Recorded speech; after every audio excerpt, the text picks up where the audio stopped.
ഞാൻ എല്ലാ എക്സാം കഴിഞ്ഞും ഉറപ്പായിട്ടും ചെയ്തിരുന്ന ഒരു സംഭവമാണ് ഇത്. ആ എക്സാമിന് നിങ്ങൾക്ക് കിട്ടുന്ന ഔട്ട്പുട്ട് എന്ന് പറയുന്നത് 0 ആയിരിക്കും. നിങ്ങൾ ഒരു ടോപ്പിക്കിലെ നിങ്ങളുടെ വീക്ക് പോയിന്റ് കണ്ടുപിടിക്കുന്നതിലാണ് കാര്യം. Hi all, welcome to my YouTube channel. അപ്പൊ നിങ്ങൾ എന്നെ തംബ്നെയിൽ കണ്ടു കാണുമായിരിക്കും. ഞാൻ ഇന്ന് എന്റെ 1 ഇയർ റിപ്പീറ്റഡ് ജേർണിയെ പറ്റിയായിരിക്കും നിങ്ങളുടെ സംസാരിക്കാൻ പോകുന്നത്. കുറച്ച് ലെങ്തി വീഡിയോ ആകാൻ ചാൻസ് ഉള്ളതുകൊണ്ട് ഞാൻ 2 പാർട്ടായിട്ടായിരിക്കും ഇനി ഇടാൻ പോകുന്നത്. അപ്പൊ ഫസ്റ്റ് ഓഫ് ഓൾ ഞാൻ എങ്ങനെയാണ് പഠിച്ചത് എന്നതിനെ പറ്റിയായിരിക്കും പറയുന്നത്. അപ്പോൾ ഞാൻ പഠിച്ചത് എക്സാം ഓറിയന്റഡ് ആയിട്ടായിരുന്നു. അതായത് നമുക്ക് ഓരോ വീക്കിലും പഠിപ്പിച്ച ടോപ്പിക്സ് അവർ വീക്കിലി എക്സാം നടത്തുമായിരുന്നു. അപ്പം ഞാൻ പഠിച്ചിരുന്നത് ഈ എക്സാമിന് വേണ്ടിയിട്ടായിരുന്നു. ഈ എക്സാമിൽ എന്തൊക്കെ ടോപ്പിക്സ് ആയിരുന്നു നമുക്ക് എക്സാമിന് വേണ്ടിയിട്ട് ഉണ്ടായിരുന്നത്, അതിനെ ഞാൻ ഡീപ്പായിട്ട് ഇന്ന് പഠിച്ചു. അപ്പൊ ഞാൻ പഠിക്കുന്ന കൂടെ തന്നെ എന്റെ ഇക്വേഷൻ ബുക്ക് അല്ലെങ്കിൽ നോട്ട്സ് പ്രിപ്പയർ ചെയ്ത് തന്നെ പഠിച്ചു. എന്നിട്ട് ഞാൻ അതിനെ ബേസ് ചെയ്ത് മെറ്റീരിയൽ തന്നിട്ടുള്ള എല്ലാ ക്വസ്റ്റ്യൻസും സോൾവ് ചെയ്തു. ഇപ്പൊ നമുക്ക് കോച്ചിങ് സെന്ററിൽ നിന്ന് പല മെറ്റീരിയൽസും പ്രൊവൈഡ് ചെയ്തിരുന്നു. അതായത് previous year questions, work books. അപ്പം ആ ടോപ്പിക്സിൽ ഈ ചാപ്റ്ററായിട്ട് ബേസ് ചെയ്ത് വരുന്ന എന്തൊക്കെ ക്വസ്റ്റ്യൻസ് ഉണ്ടോ അതിനെ മുഴുവൻ അറ്റൻഡ് ചെയ്തായിരുന്നു ഞാൻ പോയിരുന്നത്. അപ്പൊ ഞാൻ എക്സാമിന് വേണ്ടി പഠിച്ചുകൊണ്ടിരുന്നപ്പോഴത്തേനും കൂടുതലായിട്ടും നോട്ട് പ്രിപ്പറേഷനും പിന്നെ ഇക്വേഷൻ ബുക്ക് പ്രിപ്പയർ ചെയ്യുന്നതിനുമായിരുന്നു ഇമ്പോർട്ടൻസ് കൊടുത്തിരുന്നത്. അതുപോലെ തന്നെ കൺസെപ്റ്റ്സ് കൂടുതലായിട്ട് മനസ്സിലാക്കാനും ഞാൻ ശ്രമിച്ചിരുന്നു. റാദർ ദാൻ കൂടുതൽ ക്വസ്റ്റ്യൻസ് സോൾവ് ചെയ്യുന്നതിലും ഞാൻ കൂടുതൽ ഇമ്പോർട്ടൻസ് ഇതിനായിരുന്നു കൊടുത്തിരുന്നത്. ബിക്കോസ് നമുക്ക് ക്വസ്റ്റ്യൻസ് സോൾവ് ചെയ്യാൻ വേണ്ടിയിട്ട് മോഡൽ എക്സാം ടൈമിലും അവസാനം നമുക്ക് ബാക്ക് ടു ബാക്ക് എക്സാംസ് നടക്കുമ്പോഴും നമുക്ക് ഇഷ്ടം പോലെ സമയം കിട്ടും. പക്ഷെ ആ സമയത്ത് നമുക്ക് നമ്മുടെ ഇക്വേഷൻ ബുക്കോ നോട്ട്സോ പ്രിപ്പയർ ചെയ്യാനോ അല്ലെങ്കിൽ ഒരു ചാപ്റ്ററിനെ ഡീപ്പായിട്ട് പഠിക്കാനോ ഉള്ള ടൈം നമുക്ക് കിട്ടത്തില്ല. അപ്പൊ അത് നിങ്ങൾ ചെയ്യേണ്ടത് ഈ തുടക്കത്തിലാണ്. അതായത് നിങ്ങൾ കോഴ്സ് സ്റ്റാർട്ട് ചെയ്ത് അവർ നിങ്ങളെ ഓരോ ചാപ്റ്റർ വൈസ് ടീച്ച് ചെയ്യുന്ന സമയത്താണ് നിങ്ങൾ അത് ചെയ്യേണ്ടത്. അപ്പം എൻ്റെ ഒരു പഠന രീതി ഇതായിരുന്നു. അപ്പം അടുത്തതായിട്ട് എനിക്ക് നിങ്ങളോട് പറയാൻ പോകുന്നത് എക്സാംസ് എങ്ങനെയായിരുന്നു കണ്ടക്ട് ചെയ്തിരുന്നതെന്നാണ്.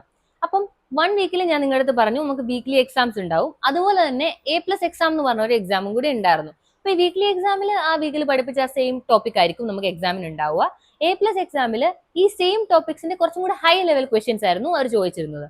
അപ്പം വീക്ക്ലി എക്സാമിൽ അത്യാവശ്യം ഒരു ലെവലിന് എബോവ് മാർക്സ് ഉള്ളവർക്കായിരിക്കും ഈ A+ എക്സാം എഴുതാൻ പറ്റുന്നത്. ഇപ്പൊ നിങ്ങൾക്ക് ആ മാർക്ക് ഇല്ലെങ്കിൽ പോലും നിങ്ങൾക്ക് ആ എക്സാം എഴുതണമെങ്കിൽ അവരുടെ അടുത്ത് ജസ്റ്റ് പറഞ്ഞാൽ മതിയാവും, ആ എക്സാംസ് എഴുതാൻ പറ്റും. അപ്പൊ ഞാൻ മാക്സിമം ക്വസ്റ്റ്യൻസ് അറ്റൻഡ് ചെയ്യാൻ വേണ്ടിയിട്ട് 2 എക്സാംസ് ഞാൻ എഴുതിയിരുന്നു. അപ്പൊ എക്സാമിനെ പറ്റി എനിക്ക് പറയാനുള്ളത്, ഒരിക്കലും നിങ്ങൾ എക്സാം മിസ് ചെയ്യാൻ പാടില്ല. ഞാൻ എന്റെ 1 ഇയർ റിപ്പീറ്റഡ് കോഴ്സിൽ ഒരു എക്സാം പോലും മിസ്സാക്കിയിട്ടില്ല. അപ്പൊ നിങ്ങൾക്ക് ഒരു എക്സാം എഴുതിയാൽ മാത്രമേ നിങ്ങൾക്ക് എന്തറിയത്തില്ല എന്ന് മനസ്സിലാക്കാൻ പറ്റത്തുള്ളൂ. നിങ്ങൾക്ക് എല്ലാവർക്കും നിങ്ങൾക്ക് എന്താ പഠിച്ച സംഭവം എന്താണ്, നിങ്ങൾക്ക് എന്താ അറിയാവുന്നേ എന്ന് അറിയായിരിക്കും. പക്ഷെ അതിലല്ല, നിങ്ങൾ ഒരു ടോപ്പിക്കിലെ നിങ്ങളുടെ വീക്ക് പോയിന്റ് കണ്ടുപിടിക്കുന്നതിലാണ് കാര്യം. അത് നിങ്ങൾക്ക് ചെയ്യാൻ പറ്റുന്ന എക്സാമിലൂടെ മാത്രമായിരിക്കും. അടുത്തതായിട്ട് എനിക്ക് പറയാനുള്ളത് പോസ്റ്റ് എക്സാം ഇവാലുവേഷനെ പറ്റിയിട്ടാണ്. ഞാൻ എല്ലാ എക്സാം കഴിഞ്ഞും ഉറപ്പായിട്ടും ചെയ്തിരുന്ന ഒരു സംഭവമാണ് ഇത് നിങ്ങൾ ചെയ്തില്ലെങ്കിൽ നിങ്ങൾ ആ എക്സാം എഴുതാത്തതിന് തുല്യമാകും. എന്ന് വെച്ചാൽ ഓരോ എക്സാം കഴിഞ്ഞിട്ടും ആ എക്സാമിൽ നിങ്ങൾ എന്ത് മിസ്റ്റേക്സ് ആണ് വരുത്തിയതെന്ന് നിങ്ങൾ മനസ്സിലാക്കാതെ നിങ്ങൾ അടുത്ത എക്സാമിലേക്ക് പോയാൽ ആ എക്സാമിന് നിങ്ങൾക്ക് കിട്ടുന്ന ഔട്ട്പുട്ട് എന്ന് പറയുന്നത് 0 ആയിരിക്കും.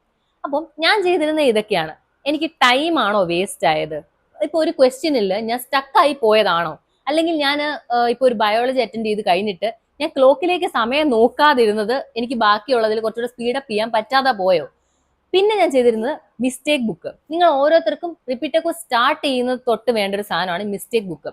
ഫസ്റ്റ് എക്സാം തൊട്ടിട്ട് നിങ്ങൾ ഒരു മിസ്റ്റേക്ക് ബുക്ക് പ്രിപ്പയർ ചെയ്ത് തുടങ്ങുക. നിങ്ങൾക്ക് തെറ്റിപ്പോയ ക്വസ്റ്റ്യൻസ് അതിൽ മസ്റ്റ് ആയിട്ട് എഴുതണം. പിന്നെ നിങ്ങൾക്ക് ഡൗട്ട്ഫുൾ ആയിട്ട് ബട്ട് നിങ്ങൾ ശരിയാക്കി അത് നിങ്ങൾ ഉറപ്പായിട്ടും എഴുതണം. പിന്നെ നിങ്ങൾ ആൻസർ ചെയ്യാതെ വിട്ട ക്വസ്റ്റ്യൻസും അതിലെഴുതണം. ഇങ്ങനെ നിങ്ങൾ ചെയ്തു പോയാൽ സെയിം മിസ്റ്റേക്സ് റിപ്പീറ്റ് ചെയ്യുന്നത് നിങ്ങൾക്ക് ഒഴിവാക്കാൻ പറ്റും. അപ്പം ഇത്രയാണ് പോസ്റ്റ് എക്സാം ഇവാലുവേഷനെ പറ്റി എനിക്ക് പറയാനുള്ളത്. അടുത്തതായിട്ട് എങ്ങനെയാണ് ഡൗട്ട്സ് ചോദിക്കേണ്ടത്. അറിയാലോ, നിങ്ങൾ 1 ഇയർ അവിടെ പഠിക്കാൻ പോവാണ്. പഠിക്കുന്ന ഏതൊരാൾക്കും ഉറപ്പായിട്ടും ഡൗട്ട്സ് ഉണ്ടാവും.